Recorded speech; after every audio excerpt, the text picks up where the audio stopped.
नमस्कार, मी Santosh Salunke. Live art Konkan YouTube चॅनलमध्ये तुमचं पुन्हा स्वागत.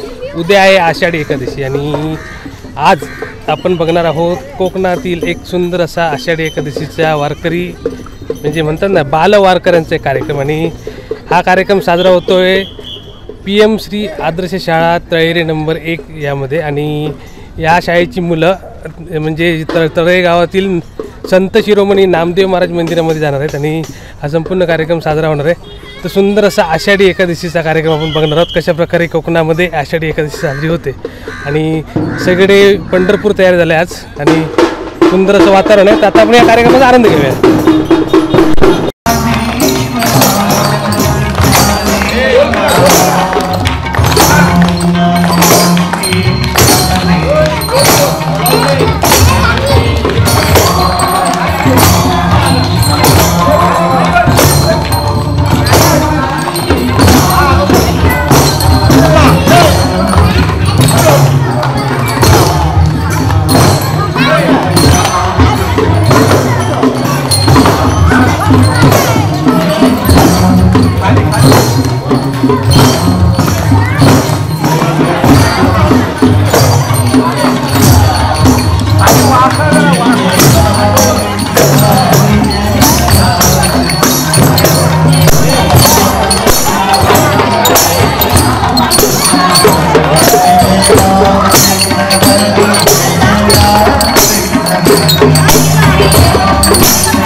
पुढे आला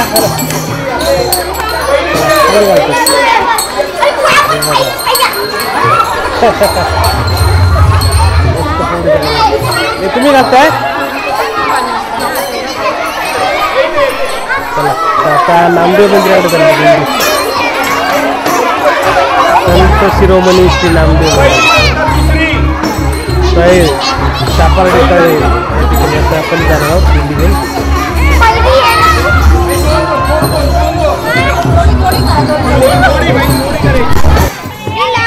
वारकरी निघालेली आहे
सगळे बालवालक म्हणजे छोटे वारकरी निघालेत नामदेव महाराज मंदिरामध्ये संत शिरोमणी नामदेव महाराज मंदिर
निघालेले आहेत पंढरपूरला नामदेव मंदिरात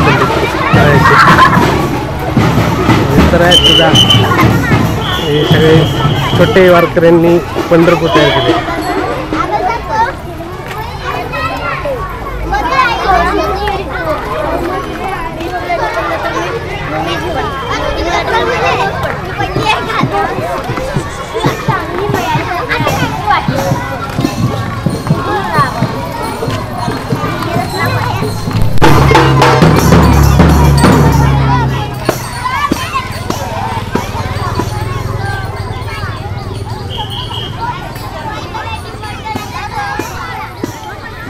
आणि पाऊस पण थांबलाय मस्त.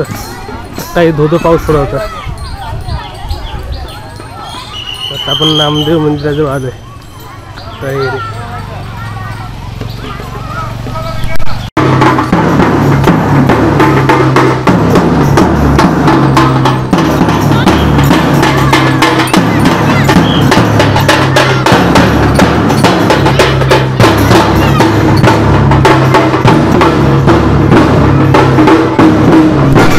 आपली दिंडी आलेली आहे नामदेव महाराज मंदिर. संत शिरोमणी श्री नामदेव महाराज मंदिर तयार आहे या ठिकाणी.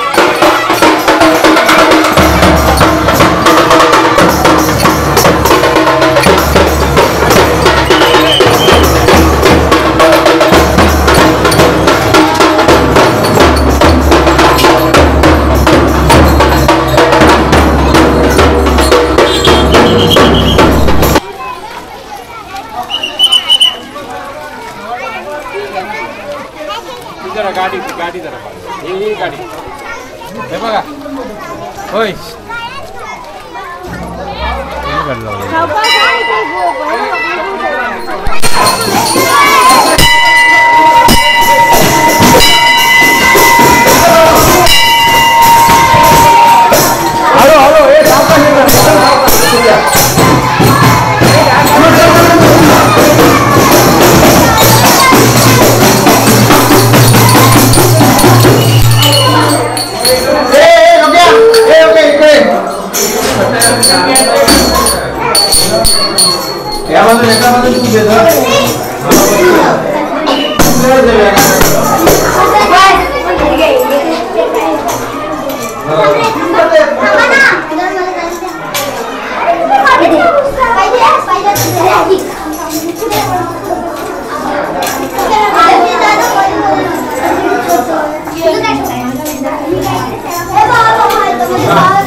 जशी मुलं मंदिरात आले ना त्यामुळे पाऊस चालू आला. म्हणजे नेमका पाऊस पण थांबला होता वारकऱ्यांच्या दिंडीसाठी.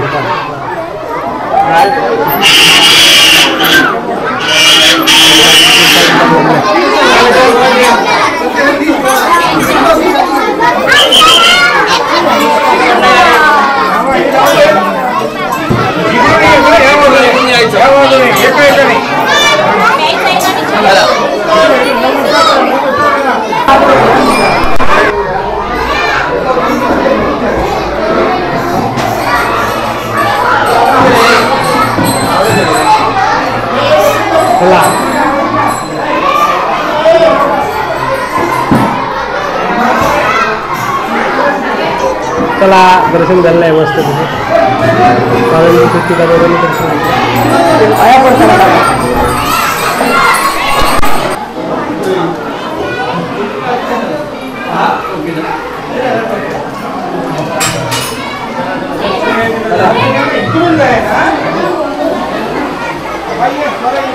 जोरदार सर आली.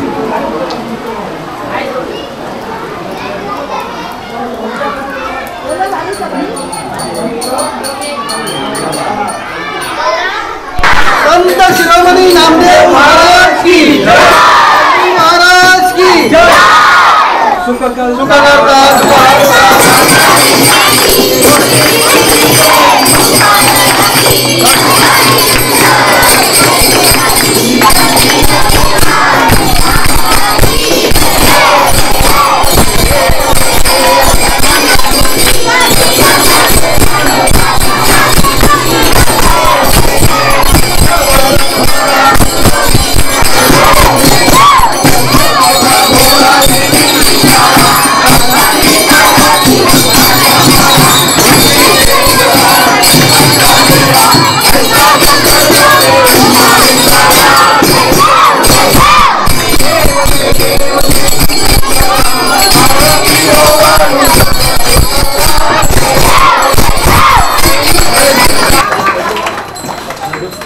आपल्या महाराष्ट्राला संत परंपरा लाभलेली आहे.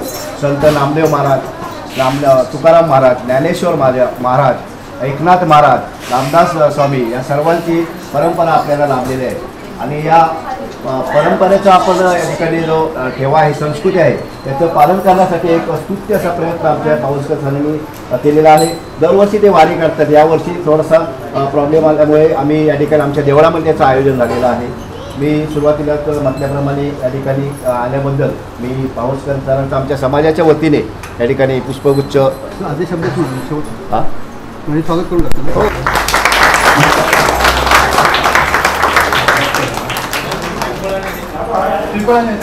समोर बघा दाजी, दाजी इकडे बघा, दाजी इकडे बघा. हे पण घ्या आता. श्रीफळ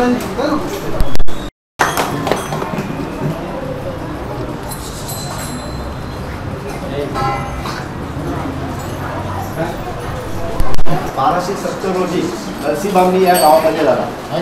त्यांचे पूर्ण नाव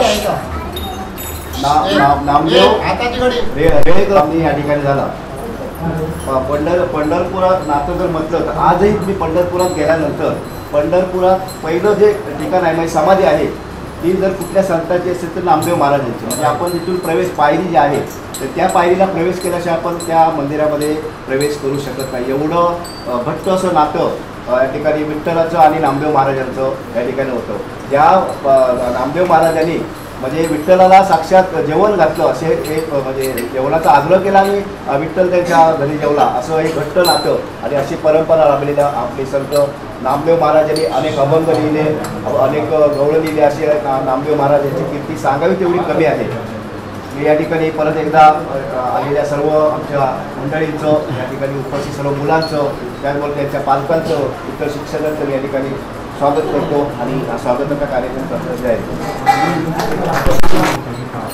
आलेले सर्व बाद विद्यार्थी, त्यांच्यासोबत बोलायचं कोण आहे, हाताची गाडी तोंडावर बोट, यांचं मी स्वागत करतो.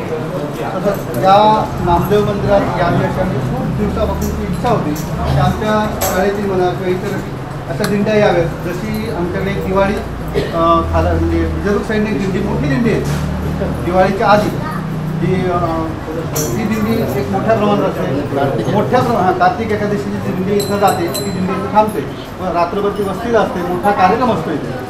नामदेव महाराजांची कीर्ती खूप मोठी आहे, खूप म्हणजे खूप मोठी. अगदी महाराष्ट्रापासून ते पंजाबपर्यंत, त्या पूर्ण महाराष्ट्रात आणि इतर भारतभरसुद्धा त्यांचे नावलौकिक आहे. कारण जसं विठ्ठलांचे एवढे परमभक्त होते ते की नामदेव महाराजांनी ज्यावेळी विठ्ठलाला जेवायला दिलं त्यावेळी विठ्ठल जेवत असताना नामदेव महाराज विटेवर उभे होते. ही त्यांची मेन आख्यायिका आहे की नामदेव महाराज विटेवर उभे होते. का विटेवर उभे होते तर भक्त येतील, मग त्यावेळी भक्तांनी दर्शन कोणाचं घ्यायचं, त्याच्यासाठी नामदेव महाराज विटेवर उभे होते. आणि आजही ती परंपरा मानली जाते. आपण नमस्कार एकमेकाला का करतो, जे पंढरपूरला जातात ते प्रत्येक जण एकमेकाला नमस्कार, फक्त नमस्कार करतात. कारण काय तर आजही असं समजलं होतं की एखाद्या वेळ भक्ताच्या रूपात कुठेतरी विठ्ठल पांडुरंग आपल्याला भेटेल. विद्यार्थी असे एकतरी आहेत का, आपण वर्गात गेल्यानंतर शिक्षकाला नमस्कार करतो असा एकतरी विद्यार्थी आहे का, बोला बघूया. नाही. म्हणजे विद्यार्थ्यांनी पण लक्षात घेतलं पाहिजे, शिक्षक हा आपला परमभक्त परमदेव आहे, तो आपल्याला शिकवतो, आपल्याला घडवतो. मग असं असताना आपण ज्यावेळी वर्गात प्रवेश करतो, वर्गात शिक्षक येतात त्यावेळी त्यांना नमस्कार सकाळी केलाच पाहिजे. प्रत्येक विद्यार्थ्याने हे लक्षात घ्यायचा की शिक्षक हे आपले परमदेव आहेत, परमभक्त परमदेव आहेत, आपण त्यांचे शिष्य आहोत. तुम्ही आज ह्या शाळेत शिकून पुढे मोठे होणार आहात, आजचा विषय नाही आहे. त्यावेळी तुम्हाला शिक्षक ह्या शब्दाचा अर्थ पुढे समजणार. त्याच्यासाठी आपण शिक्षकांनी विठ्ठल समजायचा आणि आपण सगळ्यांनी त्यांना नमस्कार करायचा. असं प्रत्येकाने करावं काय विद्यार्थी, आपण प्रत्येक जणांनी शिक्षकांना नमस्कार करणार काय, ओके. म्हणजे याच्यातून आपल्याला काहीतरी, आपण नुसतं मंदिरात गेलो म्हणालं नाही, त्याच्यातलं आपण ह्या मंदिरात जाऊन बोध काय घेतला. जर समजा पांडुरंग त्यांच्या हस्ते जेवत असतील, कोणाच्या नामदेवांच्या हस्ते, म्हणजे त्यांची भक्ती किती होती, पांडुरंगाचं प्रेम त्यांच्यावर किती होतं, तसं शिक्षकांचं प्रेम तुमच्यावर राहिलं पाहिजे. असं ज्यावेळी तुम्ही वागा त्याच वेळी तुम्ही आयुष्यात कुठेतरी मोठे होणार. म्हणून जसं नामदेव महाराजांनी आपली कीर्ती मोठी केली तशी तुम्ही तुमच्या शिक्षणात कीर्ती मोठी करा, शिक्षणात मोठे व्हा आणि पुढे काहीतरी चांगलं करून दाखवा. आमच्या शाळेचं नाव येईल. जसे आज आजूबाजूच्या शाळेतली विद्यार्थ्यांनी लक्ष द्या, आजूबाजूच्या शाळेत कासावडा असू द्या, इतर शाळेतली आपल्या शाळेतले विद्यार्थी आज 10वी 12वी प्रथम आले. जे आपल्या शाळेतून प्राथमिक शाळेत शिकून गेले तेच विद्यार्थी 10वी 12वी प्रथम येत आहेत. असे आम्हाला विद्यार्थी पाहिजेत आणि हे विद्यार्थी पुढचं आमचं भविष्य आहे असं समजतो आम्ही. तुम्ही इथे आलात, खरोखर छान वाटलं आम्हाला, आमच्या समाज मंडळाला सगळ्यांना चांगलं वाटलं आणि असंच यावेळी पण या अशा सगळ्यांचं